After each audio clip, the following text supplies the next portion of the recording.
यात्राओं का एक अपना महत्व है। यात्रा चाहे आप पैदल करें, गाड़ी से करें, हेलीकॉप्टर से करें, पब्लिक कनेक्ट, पब्लिक आउटरीच, जो भी पब्लिक सर्विस में है, पब्लिक डोमेन में है, उसको तो करना ही है। अगर आप वैसा कोई प्रयास करते हैं तो उसका निश्चित तौर पर कोई कुछ ना कुछ फायदा आपको होगा। लेकिन यात्रा का जो फायदा है वो चुनावी परिणाम में असर उसका इफेक्ट हो जाए, ये जरूरी नहीं है।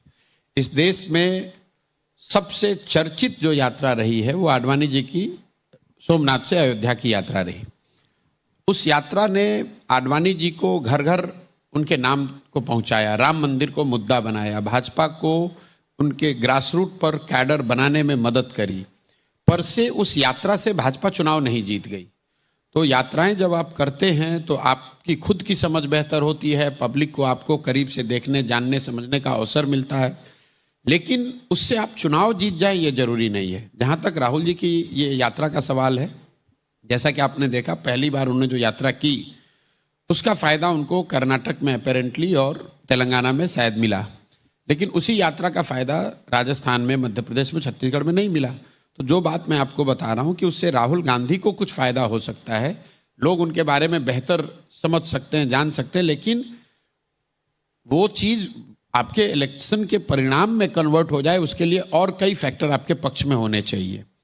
ये जो अभी यात्रा, सेकेंड यात्रा उन्होंने करी है, इसका कोई बहुत बड़ा असर मुझे नहीं दिख रहा है। उसकी एक मेन वजह यह है कि इस यात्रा की टाइमिंग गलत है।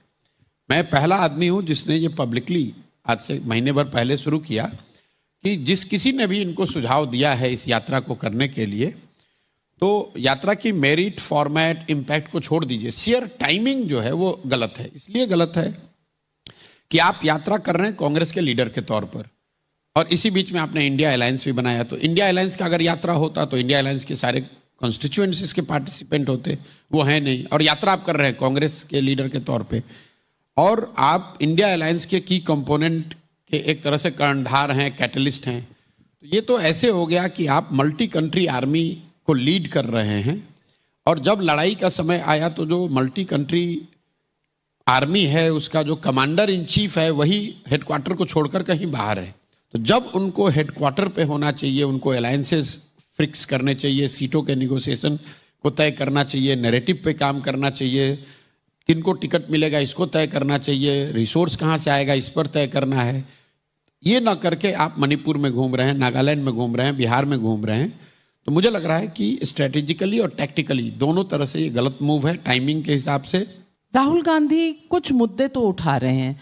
उनका कहना है, एक पत्रकार से उन्होंने पूछा कि आप कौन सी जाति से हैं, आर यू एन ओबीसी, आपका मालिक कौन सी जाति से है, आप दलित के बारे में क्या सोचते हैं, और ना कोई मालिक दलित है, ओबीसी है। फिर वो अगर राम मंदिर का मुद्दा उठाते हैं तो उसमें कहते हैं कि वहाँ अडानी अंबानी जा रहे हैं, वहाँ ऐश्वर्या राय डांस कर रही हैं, वहाँ कोई दलित ओबीसी नहीं जा रहा। और वो ये भी कह रहे हैं कि आप लोग इस देश में जय श्री राम करते रहेंगे, आप लोग वोट कैसे देना है, मुद्दे कौन से उठाने हैं, ये आप में समर्थ नहीं है। ये जो एंगर है, ये जो गुस्सा है राहुल गांधी का, ये पब्लिक किस कॉन्टेक्स्ट में देखे? देखिए, हर आदमी का अपना तरीका है। अब उनकी टीम ने, उनके जो सलाहकार हैं या उनके जो भी पार्टी के लोग हैं, उन्होंने ये तय किया है कि इन बातों को वो उठाना चाहते हैं। मेरा अपना मानना है कि कांग्रेस जैसे या किसी भी राष्ट्रीय दल को जाति के आधार पर बहुत बड़ी राजनीति करने का अगर कोई दल प्रयास करेगा तो उसको नुकसान होगा। क्योंकि क्षेत्रीय दलों के लिए तो ये फिर भी ठीक है, क्योंकि आप अपने एक क्षेत्र विशेष की, एक राज्य विशेष की बात कर रहे हैं, किसी एक जाति या जाति समूह के पक्ष या विरोध में आप बात कर सकते हैं। जब नेशनल पार्टियां, नेशनल लीडर्स जाति के आधार पर बात करना शुरू करेंगे तो उसमें इतने इनहेरेंट कॉन्ट्राडिक्शंस हैं कि संभव है कि कहीं पर ओबीसी आपके साथ है, कहीं पर ओबीसी आपके साथ नहीं है। लेकिन अगर आप नेशनल लीडर के तौर पे ये बात करना शुरू करेंगे तो कुछ जगह पे फायदा हो सकता है और कुछ जगह पे बहुत नुकसान भी हो सकता है। कांग्रेस को इससे, कांग्रेस जैसे दल को, मेरी अपनी समझ है, बचना चाहिए। जातीय जनगणना होना चाहिए, उसको साइंटिफिक बेसिस पे उस पर निर्णय हो, बात हो, वो सब ठीक है। लेकिन उसको चुनाव का मुद्दा बना देना, कांग्रेस अगर उसको अपना सेंट्रल थीम, सेंट्रल मुद्दा बनाएगी तो उसको उसका नुकसान होगा। लेकिन आपने कहा इंडिया अलायंस के साथ बातचीत करनी चाहिए। May be the Congress can turn around and से हमने अखिलेश यादव के साथ, समाजवादी पार्टी के साथ अलायंस करके 17 सीटें ले ली हैं, तो हमारी तो सक्सेस है। आम आदमी पार्टी के साथ भी दिल्ली में कम से कम 4 और 3 पर मामला सेटल होता हुआ नजर आ रहा है। Is this a success? ये तो मीडिया का ऑब्सेशन है कि सीटों का डिस्ट्रीब्यूशन हुआ कि नहीं और कौन इसका चेहरा बनेगा। मैं बार बार कह रहा हूं कि इंडिया अलायंस बनना शुरू हुआ जून में। सिर्फ दलों के और नेताओं के एक साथ बैठने से, एक साथ बैठकर चाय पीने से या स्टेटमेंट देने से कि हम लोग साथ में हैं और साथ में चुनाव लड़ना चाहते हैं, या उनके प्रेस वार्ता करने से पब्लिक पे कोई फर्क नहीं पड़ता है। पब्लिक पे फर्क तो तब पड़ेगा जब उस अलायंस का कोई नैरेटिव, कोई एजेंडा सामने आएगा जो कि पब्लिक का, जिससे सरोकार हो। What India alliance is trying to do is कि पहले लीडर्स को इकट्ठा कर लो, दलों को इकट्ठा कर लो और उसके बाद नैरेटिव बना लेंगे। तो वो मुझे लगता है कि it is like putting the cart before the horse. Time है और is it too late? Do you think India alliance वाकई में एक पोटेंट अलायंस है जो मोदी को चुनौती दे सकती है? दे सकता था, लेकिन उन्होंने सही समय पर इसको बनाया नहीं।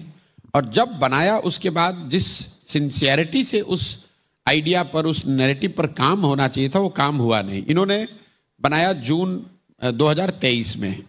कई लोग हम लोग सुनते हैं पब्लिक डोमेन में कि मोदी जी ने राम मंदिर का जो ये समारोह था एकदम टाइम्ड टू परफेक्शन की जनवरी में किया ताकि चुनाव में उसका लाभ उठा सके। मान लीजिए कि इस बात को एक बार को सही मान लें कि चुनाव के लाभ के नजरिए से ही ये पूरा मंदिर का काम किया गया, लेकिन ये वो कर इसलिए पाए कि 3 साल या 4 साल पहले उन्होंने ये सोचा होगा कि मंदिर का निर्माण इस गति से कराओ कि वो जनवरी 2024 में हम इसको कर पाए। मतलब वो 3 साल 4 साल पहले से अपनी 24 की तैयारी कर रहे हैं। तो अगर आप उनसे लड़ रहे हैं, विरोधी, राजनीतिक विरोधी है, तो आपको भी सोच के रहना है कि भैया मंदिर वाला मुद्दा आएगा 24 से पहले, भाजपा मोदी जी उसको बनाने की कोशिश करेंगे। तो इनको भी तो तैयारी 3 साल पहले से सोच के करनी चाहिए थी। ये 3 साल बैठे रहे। अब चुनाव के 6 महीने पहले उठ के इंडिया अलायंस बनाया।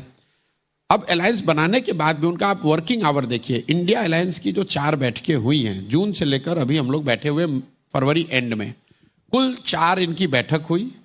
वर्किंग आवर आप मिलाकर अगर देखेंगे, अगर 2-2 दिन भी है तो 10 दिन, 7-8 दिन का टोटल काम हुआ है। अगर ये जेन्युइनली सीरियस थे, किसी वजह से लेट बना अलायंस, तो किसने रोका था कि जून के महीने में ही 7 दिन तक लगातार ये नेता एक साथ बैठे होते? जितना काम अभी हो रहा है ये काम जून में हो गया होता। अगर राहुल गांधी यूरोप 7 दिन जा सकते हैं तो 7 दिन बैठकर इंडिया अलायंस क्यों नहीं खत्म? उसके सारे जो आयरनिंग आउट जिन विषयों पर करनी थी उसी समय कर लेते। कांग्रेस ने यह किया कि इंडिया अलायंस बन गया। उसके बाद इनको सफलता मिल गई कर्नाटक में, तो इन्होंने सोचा पहले जितने राज्य के इलेक्शन हैं ये हो जाए।